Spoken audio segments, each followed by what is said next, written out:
마태복음 2장 앞부분에서 동방에서 온 박사들 또는 점성가들이 아기 예수님을 경배하는 이야기를 묵상하였습니다. 동방에서 이 별을 관찰하던 박사들, 점성가들은 새로운 별이 등장한 걸 보고 새로운 왕이 태어났다고 확신하였습니다.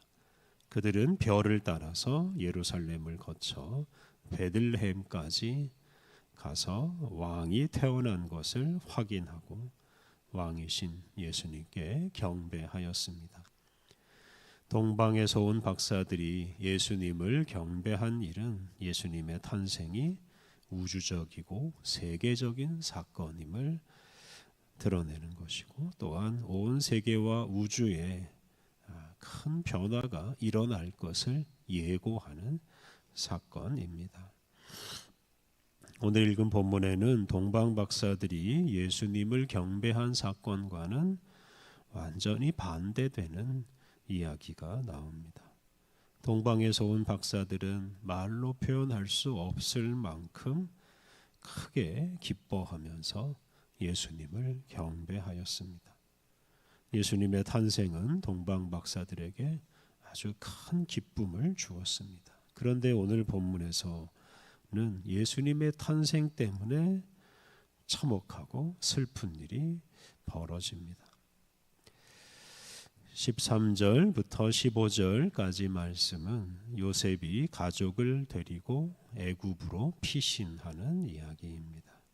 13절 말씀, 그들이 떠난 후에 주의 사자가 요셉에게 현몽하여 이르되 헤롯이 아기를 찾아 죽이려 하니 일어나 아기와 그의 어머니를 데리고 애굽으로 피하여 내가 내게 이르기까지 거기 있으라 하시니, 그들 즉 동방에서 온 박사들이 떠난 후에 하나님이 보낸 천사가 이 꿈속에서 요셉에게 나타나서 헤롯이 아기 예수님을 죽이려고 한다 하는 사실을 알리고 이 마리아와 예수님을 데리고 애굽으로 도피하라고 하였습니다. 그리고 그곳에서 하나님께서 지시할 때까지 머무르라고 하였습니다. 지난 주간에 묵상한 대로 헤롯 왕은 자기 외에 다른 왕이 있어서는 안 된다고 생각하였습니다. 그래서 그는 새로운 왕이 태어났다는 소식을 듣고 그 새로 태어난 왕, 즉 예수님을 죽이려고 하였습니다. 예수님의 가족은 바로 그 헤롯을 피해서 애굽으로 갔습니다. 14절, 요셉이 일어나서 밤에 아기와 그의 어머니를 데리고 애굽으로 떠나가. 유대인인 요셉 입장에서 이방인이 사는 애굽에 가서 사는 것은 참 힘든 일이기도 하고 또 수치스러운 일이기도 합니다. 하지만 하나님의 말씀에 순종해서 밤중에 예수님과 마리아를 데리고 애굽으로 떠났습니다.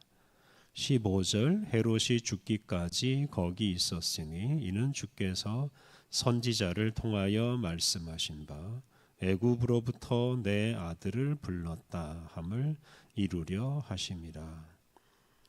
예수님 가족은 헤롯이 죽을 때까지 애굽에서 살았습니다.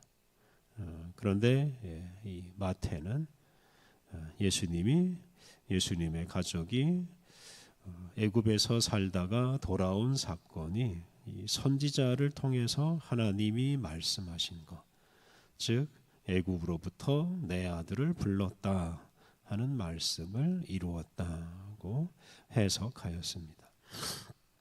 이 애굽으로부터 내 아들을 불렀다라는 말씀은 호세아 11장 1절에 나오는 말씀입니다. 여기서 말하는 내 아들은 이스라엘 민족 전체를 가리킵니다. 이스라엘 민족은 애굽에서 400여 년간 종살이를 하였습니다. 하나님께서는 그곳에서 이스라엘 민족을 이끌어내셨습니다. 그리고 애굽에서 해방된 이스라엘 민족은 하나님의 영광을 드러내고 전하는 하나님의 백성, 하나님의 자녀가 되었습니다. 이렇게 이스라엘 민족을 애굽에서 해방시킨 사건은 하나님은 구원하시는 분이라는 것을 온 세상에 드러내는 사건입니다. 그런데 예수님께서 애굽에서 살다가 나온 사건은 제2의 출애굽을 예고하는 것으로 해석할 수 있습니다. 예수님은 십자가에서 죽으시고 부활하시는 사건을 통해서 죄와 사망의 권세 아래 놓인 죄인들을 해방시키십니다. 이것이 바로 애굽에서 살다가 나온 예수님께서 일으키실 제2의 출애굽입니다. 16절부터 18절 말씀은 헤롯 왕이 베들레헴과 그 주변에 있는 아기들을 학살하는 이야기입니다. 16절 이에 헤롯이 박사들에게 속은 줄 알고 심히 노하여 사람을 보내어 베들레헴과 그 모든 지경 안에 있는 사내 아이를 박사들에게 자세히 알아본 그 때를 기준하여 2살부터 그 아래로 다 죽이니. 예수님을 경배한 동방 박사들이 헤롯의 부탁에도 불구하고 예수님이 계신 곳을 헤롯에게 알려주지 않고 그냥 고향으로 돌아갔습니다. 그러자 헤롯이 분노하고 사람을 보내서 베들레헴과 그 주변에 있는 2살 아래의 사내 아이들을 다 죽였습니다. 헤롯은 자기 부인과 아들까지도 죽이는 아주 잔인한 사람입니다. 그는 자기 권력을 유지하기 위해서 이렇게 왕으로 태어나신 예수님을 없애야 한다고 생각했고, 그 예수님뿐만 아니라 많은 아기들을 학살하려고 하였습니다. 예수님만 겨우 살아남았습니다. 하나님이요 메시아이신 예수님이 태어나고 자란 것이 이렇게 참 암울하고 슬픈 세상입니다. 예수님은 그러한 세상에서 살아가고 있는 절망적인 사람들에게 기쁨과 희망이 되어주시고 그들을 구원하시고자 세상에 오셨습니다. 그런데 이 아기들이 죽는 사건 역시 하나님의 뜻을 이루는 사건이라고 마태가 해석합니다. 17절, 18절 이에 선지자 예레미야를 통하여 말씀하신 바 라마에서 슬퍼하며 크게 통곡하는 소리가 들리니 라헬이 그 자식을 위하여 애곡하는 것이라. 그가 자식이 없으므로 위로받기를 거절하였도다 함이 이루어졌느니라. 이 18절에 나오는 말씀은 구약성경 예레미야 31장 15절 말씀을 인용한 것입니다. 이 라헬이 슬퍼하며 크게 통곡했다고 하였는데, 이 라헬은 야곱의 부인으로서 요셉과 베냐민을 낳았습니다. 그런데 이 요셉과 베냐민 이 두 아들이 에브라임 지파, 므낫세 지파, 베냐민 지파 이렇게 세 지파를 이루고 이 지파들이 북왕국 이스라엘의 주요 지파가 됩니다. 특히 요셉 지파, 즉 에브라임 지파와 므낫세 지파가 그렇습니다. 이 때문에 라헬은 그 북왕국 이스라엘의 그 시조 어머니 같은 존재입니다. 그래서 이 라헬이나 라헬의 자식은 이 북왕국 이스라엘을 가리킵니다. 라마에서 라헬이 이렇게 크게 운 것은 그러니까 자식이 죽음으로써 운 것은 북왕국 이스라엘이 멸망한 것에 대한 슬픔을 표현한 것입니다. 북왕국 이스라엘은 아수르에게 완전히 멸망하고 맙니다. 그것에 대해서 슬퍼하였는데 그런 슬픈 사건이 바로 이 예수님 시대에 또 일어난 것입니다. 베들레헴에서 아기들이 죽는 사건, 바로 나라가 망하고 사람들이 죽는 현실을 말해줍니다. 이스라엘 민족은 로마라는 나라의 지배를 당시에 받고 있었고, 로마가 세운 꼭두각시 왕 헤롯의 학정 때문에 고생하고 죽어가고 있었습니다.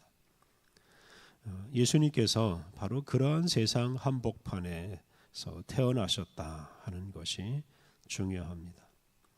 예수님은 화려한 궁궐에서 다른 사람을 지배하고 억압하는 사람이 아니라 헤롯에게 죽을 수도 있었던 아기들 중에 하나로 태어났습니다.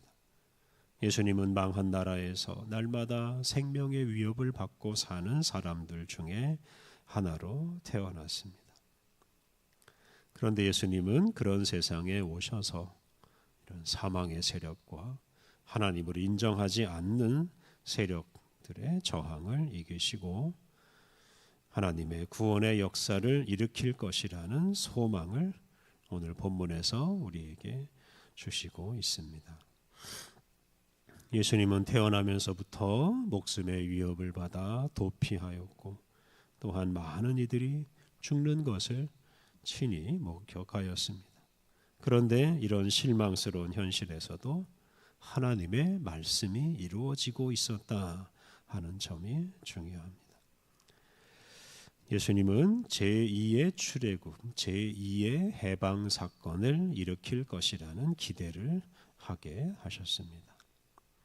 예수님은 어둡고 절망적이고 참혹한 세상에 오셔서 구원과 생명의 역사를 일으키셨습니다. 예수님은 오늘 우리 시대에도 오셔서 어둡고 절망적인 현실에서 고생하는 사람들과 함께 하시고 그들을 하나님 나라로 이끌어 주십니다.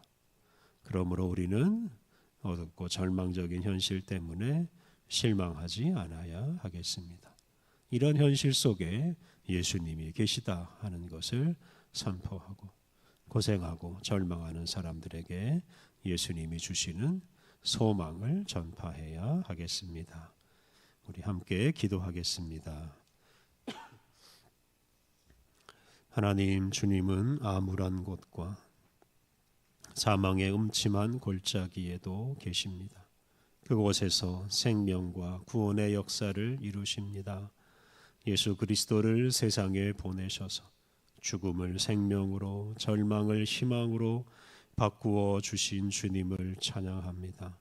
하나님, 우리가 어느 곳에 있든지 그곳에 주님이 함께 하시고 그곳에서 주님의 뜻이 이루어지고 있음을 깨닫게 하옵소서. 언제 어디서나 구원자 예수님의 이름으로 소망을 선포하며 살게 하옵소서. 은혜가 풍성하신 하나님, 오늘도 우리를 깨워주시고 새로운 날을 살게 하시니 감사합니다. 대림절 둘째 주간을 살아가는 우리에게 은혜 베풀어 주셔서 우리 위에 세상에 오신 예수님의 사랑을 충만히 경험하며 살게 하옵소서. 오늘 모든 일정을 주님께 의탁하오며 예수님의 이름으로 기도드립니다. 아멘.